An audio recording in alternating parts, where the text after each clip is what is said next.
Hello বন্ধুরা, আজকে আমি এই যে তেলাপিয়া মাছ দেখো, এই তেলাপিয়া মাছ দিয়ে আলু দিয়ে একটু পেঁয়াজ দিয়ে টমেটো দিয়ে ঝাল করব। এই যে প্রথমে আমি তেলটা ভালো করে গরম করে নিয়েছি, যে ধোয়া উঠে যাচ্ছে, ধোয়া উঠছে দেখুন। এই গায়ে একটু লাগিয়ে নেবো, তেলটা কড়াইয়ের গায়ে লাগিয়ে নিয়ে তারপর আমি মাছটা ছাড়বো।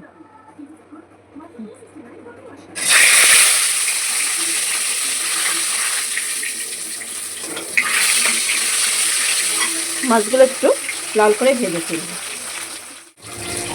তেলাপিয়া মাছটা অনেকটা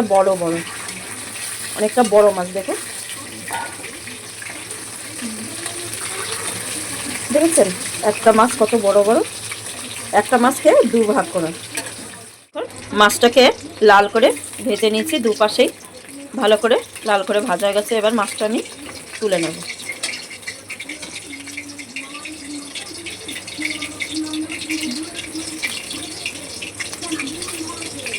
মাথাটা আর একটু ভাজা হবে, এমনি তেলটা এই পেটের ভেতরে এরকম করে করে দিয়ে একটু পেটের ভেতরটাও ভাজা হয়ে যাবে। তাহলে এইভাবে তেলটা দিয়ে দিয়ে আমি ভেজে নেব।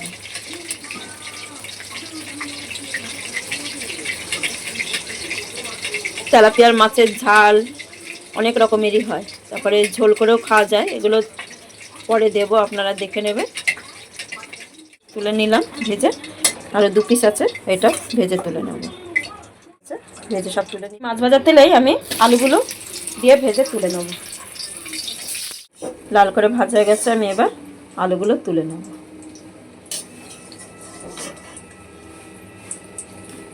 তেলেই প্রথমে আমি দিয়ে দিচ্ছি গোটা সাদা জিরে।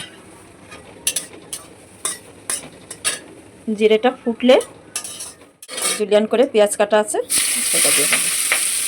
পেঁয়াজটা একটু হালকা লাল করে একটু ভেজে নেব। চেরা কাঁচা লঙ্কা, পেঁয়াজটা একটু ভেজে নেব। দিচ্ছি আমি টমেটো কুচি,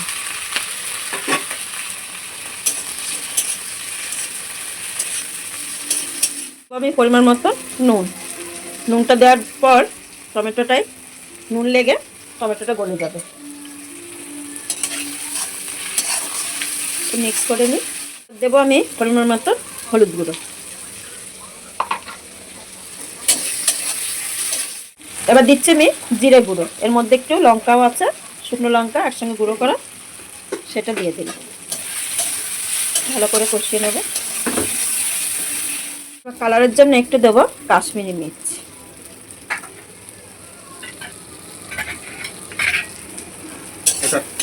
ভালো করে আবার কষিয়ে নেব। টমেটোটা গলে গেছে, খুন্তি দিয়ে এমনি করে ভেঙে ভেঙে দেবো। এখনকার দেশি টমেটো তো, পরিমাণ মতো জল দিয়ে দিচ্ছি।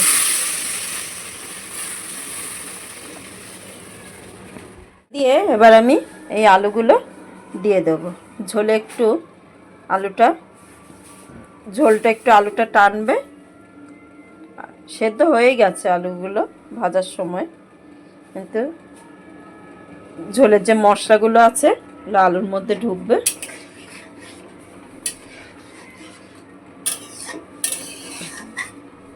এবার আমি এটা ঢাকা দিয়ে দেবো, দিয়ে 5-7 মিনিট মতো একটু ঝোলটা ফুটবে। আচ্ছা, দেখেন ঝোলটা আমার এই যে ফুটে গেছে। এবার আমি মাছটা দিয়ে দেবো।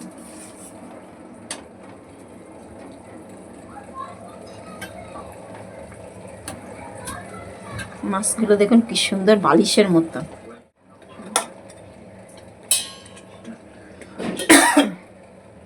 ঢাকা দিয়ে আর 5 মিনিট মতন আমি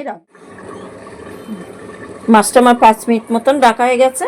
এবার আমি মাছটা আবার উল্টো দিকে ঘুরিয়ে দেবো, উপরটা নিচ দিকে করে দেবো, তাহলে দুদিকেই ঝোলটা টানবে মাছের।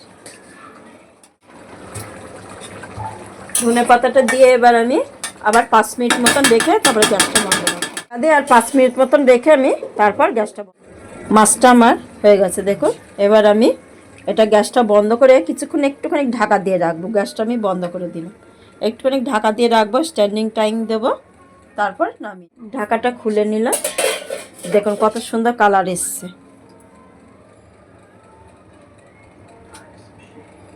কত সুন্দর লাগছে দেখতে। দেখুন রান্নাটা আমার রেডি হয়ে গেল। আমি এবার একটা পাত্রে ঢেলে নেব।